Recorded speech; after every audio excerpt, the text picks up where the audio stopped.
Welcome to today's EESI podcast. Our subject, active shooters. And our special guest is Charlene Ledford Layne. Charlene is a safety and risk professional at EESI.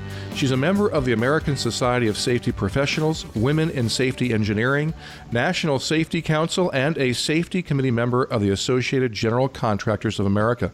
In addition to that, recently, Charlene held a webinar on active shooting. There's a lot going on in this field. Charlene, welcome to our podcast today. Thank you. I'm glad to be a guest. Well, tell us a little bit about, set the stage. What's going on with all these shootings? Is it growing? Is it a trend you see increasing? What's happening? Absolutely, it's increasing. And it seems that in the past, we didn't really pay as much attention to it. Since 1970, there were 1,316 school shootings. And between the years of 2000 and 2018, there have been 277 actual shooter events in the U.S. So yes, it's increasing, and lately even more. Well, it is concerning. What are some of the things an employer and employees can do prior to an event to help prevent it or survive it? Well, some of the things are just knowing the hazards, just like in any other business that has tasks that contain hazards. For example, these attacks are unexpected and unpredictable by most of the general public. And they're happening in our schools, our places of worship, where we go to listen to our concerts, our shopping malls, where we, go for our solitude and enjoyment. And the shooters, primarily, they're males. A lot of them are harboring grievances. They have stressors that cause them to maybe take that extra step, like work life, school troubles, finances, interpersonal relationships, and maybe a little bit different ideology. And then some of them get pushed so far that they actually are dying by suicide, and that word, death by cop. And in 2018, the FBI did a study on that. And the big takeaway from this, Lou, is that in every case, there were hints given by that shooter. One way is behavior changes. Either they, just started dressing differently, they started acting differently, they started missing work, or they actually just came out and told people about what their plans were. And out of those people, 83% that either noticed the changes or had spoken to the shooter previously about it, spoke to them again and probably tried to persuade them not to go about that plan. 54% noticed or knew about it and did nothing. And these are probably the people that are the closest to them, their mothers, their brothers, their best friends, that either didn't really want them to be incarcerated, get them in trouble, or they just didn't think that they would actually do it.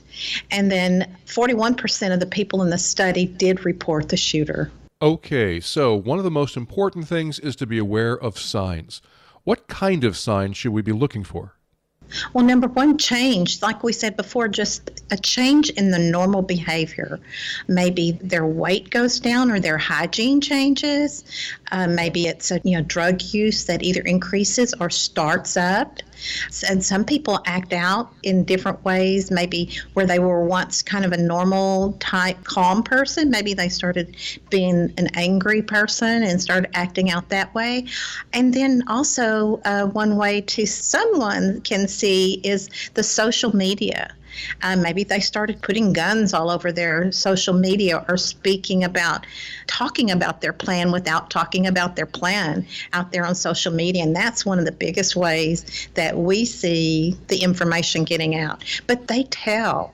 It's almost like they're asking for help in a way, but they do tell. Now, whether they take the step or not, we need to look at those signs. And if we see something, we need to say something. We need to report it. Okay, so look for signs or changes, perhaps new anger issues or unusual social media posts. Is there anything else an employer can do prior to an on-site shooting event? Absolutely, there's plenty of them. They need to start today with a plan. They need to be prepared before an actual event could occur. They need to get into training themselves. Whoever's going to be in charge of training for their company needs to get into an active shooter training session themselves. One website that's really good to go to is ready.gov until help arrives, because in active shooter events, there's blood, there's gunshots. They really need to learn about first aid and safety, how to render first aid, how to use a tourniquet, because there's going to be people that might need that help. And then if on that website, you can find classes as one called Stop the Bleed class. And it's free of charge. If you want to buy the kits, I bought one for $38 and it had everything I needed. So training is very important. Webinars like the one you recently provided for EESI clients are important. Is there anything else an employer or employee can be doing to help prepare? In their workplace, like we just said, training is important. And also when you're training, don't forget to take that training home to your families, because there are active shooter events, not just in your workplace, they're everywhere. And in your workplace, though, you need to perform regular drills at least twice a year. And then throughout the year, have the little micro reminder trainings, just small little trainings. And there's a book that has been written for HR professionals called The Lone Gunmen, Rewriting the Handbook on Workplace Violence. And he basically says prevention starts in the hiring process, and, asking the right questions, background checks, reference checks, social media reviews, credit checks, drug and alcohol testing. And of course, in some states you need to make sure that you have the consent of that prospective employee before you do some of those checks. And some of the other preventions are, keeping your senses keen, look at people and things going on around you, be nosy. Watch, listen, and then if you see something, like we said before, say something, report it. If something just doesn't look right, or someone just doesn't look right, and I'm sorry that, that sometimes means we are being a little judgy, but other things too are unattended packages put out in conspicuous places, or you see someone placing bags or packages, say something. Gather as much information as you can, what's going on around you, in case you have to share that with the law enforcement. And pay close attention to the hair and the height and the clothing of the person that's acting suspiciously. One big one is every place you go, look for emergency exits everywhere. It's sad to say that we are in a place these days that we have to do that, but we have to do that. Try to have more than one exit. Sit close to them. If you're sitting in a restaurant or in a other place, sit close to the exits, and there are back doors. So remember, if the exits that you're seeing just where you're sitting, remember there's usually back doors, especially in restaurants. And the kitchen is the best back door exit. And also the other things to look for are fire extinguishers for in case of a fire. They make really good defense objects. Sitting behind, cover, getting behind solid objects, looking for knives or other defense weapons in case, someone is, coming into a building where you are. But always be prepared. Just think of the things all the time that you could use to defend yourself. So be proactive. Get in the habit of looking for exits, fire extinguisher locations, and other objects that can be useful as weapons. You also mentioned developing a plan. What are some of the elements that should be in that plan? Make sure you have a good route map.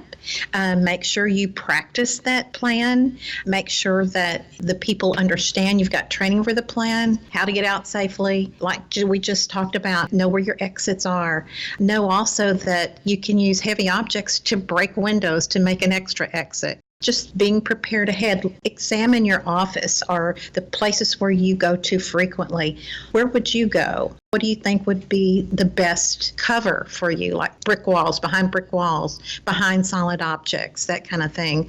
So there is a formal plan that I do have that is written specifically for businesses, but some of those points are the ones that are in there, but it's more inclusive.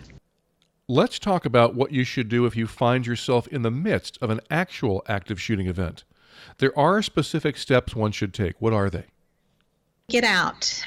Don't try to take things with you. They will be there when it's over. Leave everything behind. Do not run into large areas where you could be visible to the shooter because you're going to be a target. Like I just said before, break out windows, heavy chairs, hammers, heavy objects to make extra exits. And then you have to think about hiding. If you can't get out, hide. But you need to be selective about where you hide. Try to get behind doors that lock, if they have locks if possible. Unlock doors, block them with heavy furniture. And a hint is don't hide under tables like we did at school. Don't hide under tables where you can be seen, because if you can be seen, you're going to be a target. When you go into those offices that have locked doors, turn off the lights. And I've heard so many active shooter trainings that say, turn your phone on vibrate. Well, I don't agree with that. I think you turn your phone off, because I don't know about some people's telephones, but on my phone, and I have a very common phone, any of your alerts, like you're going to be in the middle of an emergency, do you think there's going to be any of the alerts that come through to your phone? Yes. And how about your alarms that you have set? No matter whether you've got your phone on vibrate or mute, the alarms still go off. So that's just something to think about. And of course, if you are put in the position where you have to fight, you have to do it. You want to look for defense weapons. And, as an employee or as a company, maybe you keep some things that could be used for breaking out windows, and maybe some defense weapons like hammers can be very good ones, and telephones and things that are in our normal desk area all the time, scissors. But be ready, be committed to use them. You can't just pick it up and say, I'm going to do this. You have to follow up. And you have to follow up as many times to stop that shooter, render him unable to move, unable to cause more damage and more injury. So, and another kind of a hint is, if they come through the door, if you're in a locked room and he comes through the door, almost always he's got his gun in front of him. So the first thing through the door is going to be that gun. So with the element of surprise, you can knock that gun out of the shooter's hands, hopefully and then render him defenseless after that. Then comes the defense weapons. But if you can get that gun away from the shooter, wonderful. Now, when the police arrive, you don't want to have that gun on you or near you. You want to make sure that you keep your hands visible and empty. If you have a license to carry and have your gun with you, put it on the floor away from you. You don't want to have any guns near you, because they don't know who the shooter is. You want to know that the first task of law enforcement is to stop the shooter. So if you've got a gun on you, around you, you say, hey, I've got the gun. Oh, that's not good. And because they don't know that you're not the shooter. And you want to follow the instructions that they give you exactly. Whatever they tell you to do, you have your hands out and open, and you do that. Very helpful, Charlene. If you find yourself in the midst of an active shooting event, as you said, first run if you can get away through one of those exits you have identified, hide if you are not able to get away, and lastly, fight if you can't run or hide somewhere safe, as if your life depended on it, because it very well might. Charlene, that was very helpful information. Is there anything else you think our listeners should know before we close today's podcast? Well, one thing, I guess, as a follow-up after it's all over, while we're in the event, our adrenaline kicks in, it takes care of us. But then afterwards, and there's going to be some long-term trauma possible. So I would suggest either having professional help come into your company or seeking it on your own. That's a big thing.